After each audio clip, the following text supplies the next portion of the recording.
तो जिस हिसाब से इंटरव्यू में रामायण मूवी की बात हो रही है, उससे एक चीज़ तो कन्फर्म है कि यहाँ पे सिनेमा कॉन के बाद कॉमिक कॉन में आने की पूरी तैयारी कर ली गई है। और इस बार ये चीज़ काफ़ी बड़ी होते हुए हम लोग को नज़र आएगी। जैसे कि बात करें, यहाँ के मेकर्स ने कहा था कि जो टीज़र है ये रामनवमी पे तो ज़रूर आने वाला था, लेकिन किसी वजह से ये डिले हो गया। उसके बाद यहाँ पे हम लोग को हनुमान जयंती वाले के दिन देखने को मिला।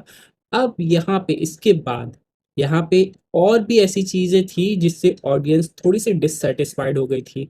जैसे कि मूवी की वीएफएक्स और सीजीआई की थोड़ी बहुत कंप्लेंट थी। हालाँकि जहाँ-जहाँ फिनिश प्रोडक्ट हम लोग को देखने को मिला, वहाँ पे ऑडियंस को कोई प्रॉब्लम नहीं मिली, जैसे कि पुष्पक विमान। लेकिन जहाँ-जहाँ अनफिनिश प्रोडक्ट देखने को मिला या फिर जिसमें अभी भी बहुत सारा वर्क या फिर क्या पॉलिशिंग बाकी थी, वहाँ पे ऑडियंस की कंप्लेन आई। जैसे कि हम लोग बात करें यहाँ पे वो मॉन्स्टर्स। तो कुल मिला के अब जबकि कॉमिक कॉन के हम लोग बहुत ज़्यादा करीब हैं, तो एक चीज़ तो क्लियर हो गई है कि ये भी जो कंप्लेन है, वो बहुत जल्दी क्लियर होने वाली है और हम लोग को फाइनली रामायण का सिनेमा कॉन वाला जो ट्रेलर है, वो बहुत जल्दी देखने को मिलेगा। हालाँकि बात करें इस फुटेज की, इस डिटेल की, तो यहाँ पे कहा जा रहा है कि इस पे भी हल्की जो ग्लिम्स है, वो पहले वहीं दिखाई जाएगी। कॉमिक कॉन की बात करें तो यहाँ पे कॉमिक कॉन का जब भी इवेंट होता है, वहाँ के लोगों को पहले दिखाया जाता है, उसके बाद ये यूट्यूब पे रिलीज़ होता है। तो सिमिलरली हम लोग को थोड़ा-सा वेट करना पड़ेगा। हालाँकि लीक्स की बात करें, यहाँ पे हो सकता है कि वो चीज़ें लीक्स भी हो जाए। यानी कि यूट्यूब के आने से पहले ही वहाँ पे कुछ ऐसी लीक्स आ जाए जिससे ऑडियंस हैरान हो जाए। ऊपर से हम लोग बात करें यहाँ पे, तो यश के इंटरव्यू में हम लोग को एक और बात पता चली थी कि कैसे यश ने ग्रीन स्क्रीन, ब्लू स्क्रीन पे वर्क किया।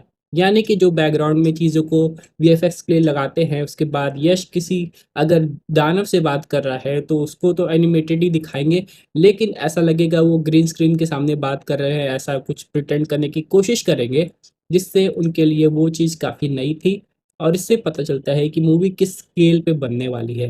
हालाँकि ये सब होने के बावजूद यहाँ पे एक सवाल आ रहा है कि क्या रामायण को फाइनली वो ओटीटी प्लेटफ़ॉर्म मिल गया है, जिसका वो इंतज़ार कर रही थी, या फिर उसको एक लंबा प्रोसेस से और गुज़रना पड़ेगा? लेकिन चलिए अब हम लोग बात कर लेते हैं कि कॉमिक कॉन में ऐसे कौन से विजुअल्स हैं जिसका ऑडियंस इंतजार कर रही है, जो कि उनको देखने को मिलेंगे। क्योंकि बात करें पार्ट 1 की, तो यहाँ पे राम जी की जर्नी को डिटेल तरीके से दिखाया जाएगा कि कैसे उनको गुरुकुल में टीचिंग मिली, उसके बाद कैसे वो अयोध्या में आए, फिर यहाँ स्वयंवर वाला जो सिनेरियो था, परशुराम जी से वार्तालाप, ये सब कुछ दिखाया जाएगा। लेकिन इसके अलावा यहाँ पे उन्होंने उसी कार्यकाल में बहुत सारे मॉन्स्टर्स का भी अंत किया है।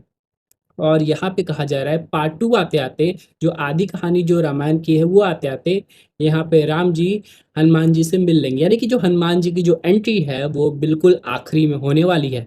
तो इससे एक बात तो क्लियर है कि यहाँ पे मेकर्स जो भी अभी हम लोग को कॉमिक कॉन में फुटेज दिखाने वाले हैं, वो सब कुछ यहाँ पे अभी अपफ्रंट वाली होगी। यानी कि पार्ट 1 से रिलेटेड, राम जी की जर्नी से रिलेटेड। और जहाँ-जहाँ ऑडियंस अब वेट करी कि कॉमिक कॉन के ट्रेलर में स्टोरीज़, डायलॉग्स के अलावा एक्शन भी काफ़ी भरपूर होता है।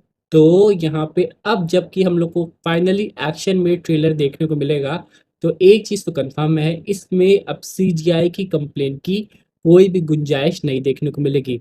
जिससे यहाँ पे जो ऑडियंस की थोड़ी बहुत भी जो कंप्लेंट थी, वो क्लियर आउट होती नज़र आएगी। ऊपर से कहा जा रहा है कि रामायण के मेकर्स यहाँ पे ब्रह्मास्त्र पे भी वर्क करने वाले हैं। यानी कि अस्त्रवर्ष, जिसकी कहानी हम लोग ने पार्ट 1 में देखी थी, और यहाँ पे एक कैरेक्टर आने वाला था जिसका नाम है देव, उसका भी पूरा सिनेरियो बहुत जल्दी हम लोग को पता चलेगा।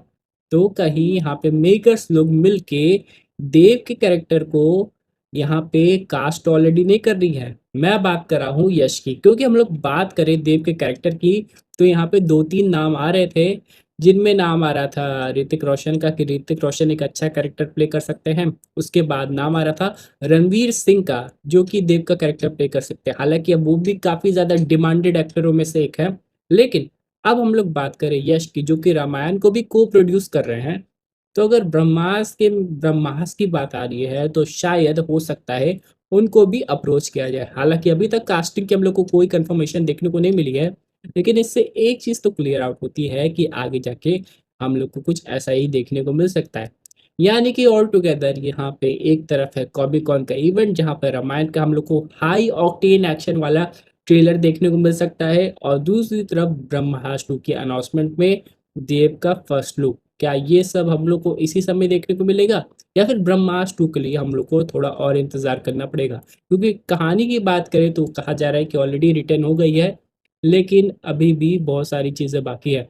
रणवीर कपूर की बात करें तो वो यहाँ पे अभी संजय लीला भंसाली की लव एंड वॉर फिल्मा रहे थे, लेकिन उसमें कुछ ब्रेक्स लग गए थे। उसके बाद वो रामायण पार्ट 2 की शूटिंग शुरू कर दी क्योंकि पार्ट 1 की जो उनकी फिल्मिंग है वो ऑलरेडी कंप्लीट हो गई थी। तो देखते ही देखते चीज़ें बहुत जल्दी चेंज हो रही है और हम लोग को आगे जाके ये पता चल सकता है कि यहाँ पे क्या रणबीर और यश एक नए प्रोजेक्ट में आने वाले हैं। इसके लिए हम लोग को थोड़ा और इंतज़ार करना पड़ेगा, लेकिन यहाँ पे ब्रह्मास्त्र का स्केल भी काफ़ी ज़्यादा बड़ा होने वाला है। यानी कि ब्रह्मास्त्र को भी इस बार ग्लोबली रिलीज़ करने की तैयारी शुरू होने वाली है, जो कि काफ़ी ज़्यादा इंटरेस्टिंग है ऑडियंस के लिए।